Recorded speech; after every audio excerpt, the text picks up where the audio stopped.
Shalom, selamat pagi Bapak Ibu yang terkasih, salam sukacita di dalam Tuhan kita Yesus Kristus. Mari pagi hari ini kita meluangkan waktu untuk boleh bersama-sama merenungkan kebenaran firman Tuhan dari pembacaan Alkitab kita hari ini, surat 2 Tawarik pasal 21 sampai pasal yang ke-23. Saya akan membacakan bagi Bapak Ibu sekalian di dalam ayat yang ke-4 di pasal 21, demikian firman Tuhan. Sesudah Yoram memegang pemerintahan atas kerajaan ayahnya dan merasa dirinya kuat, ia membunuh dengan pedang semua saudaranya dan juga beberapa pembesar Israel. Yoram berumur 32 tahun pada waktu ia menjadi raja dan 8 tahun lamanya ia memerintah di Yerusalem. Ia hidup menurut kelakuan raja-raja Israel seperti yang dilakukan keluarga Ahab, sebab yang menjadi istrinya adalah anak Ahab yang melakukan apa yang jahat di mata Tuhan. Yoram adalah anak dari Raja Yehuda yaitu Yosafat. Setelah Yosafat mati, maka Yoram menggantikan Yosafat sebagai raja.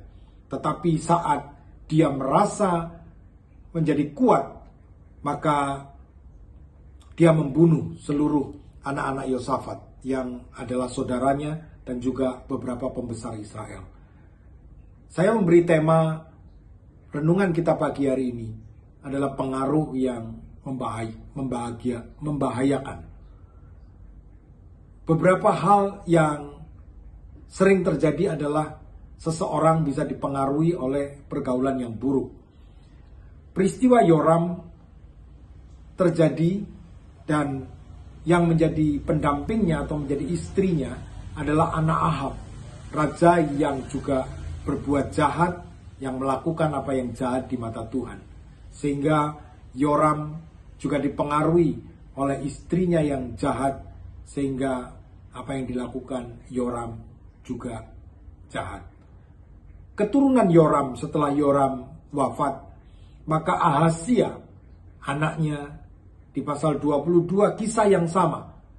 Karena ibunya juga adalah ibu yang jahat, yang sudah mempengaruhi ayahnya, dan Ahazia juga mendapatkan pengaruh yang buruk, pengaruh yang membahayakan di dalam kehidupannya.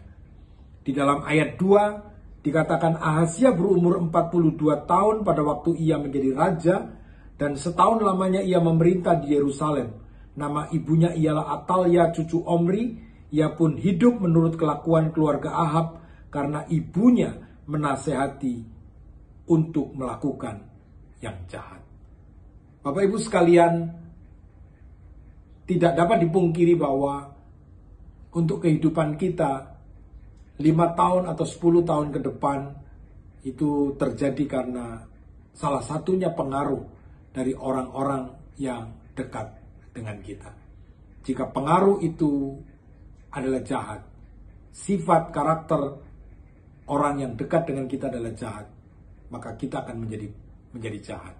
Maka sebaliknya, jika kita bergaul dengan orang-orang yang berhikmat, bergaul dengan orang benar, bergaul dengan orang saleh, maka kehidupan kita juga akan dipengaruhi untuk menjadi sama seperti mereka.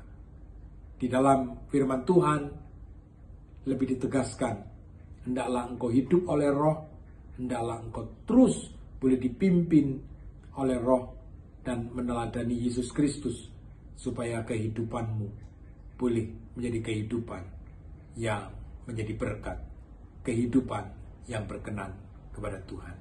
Puji Tuhan, selamat pagi, Tuhan Yesus memberkati.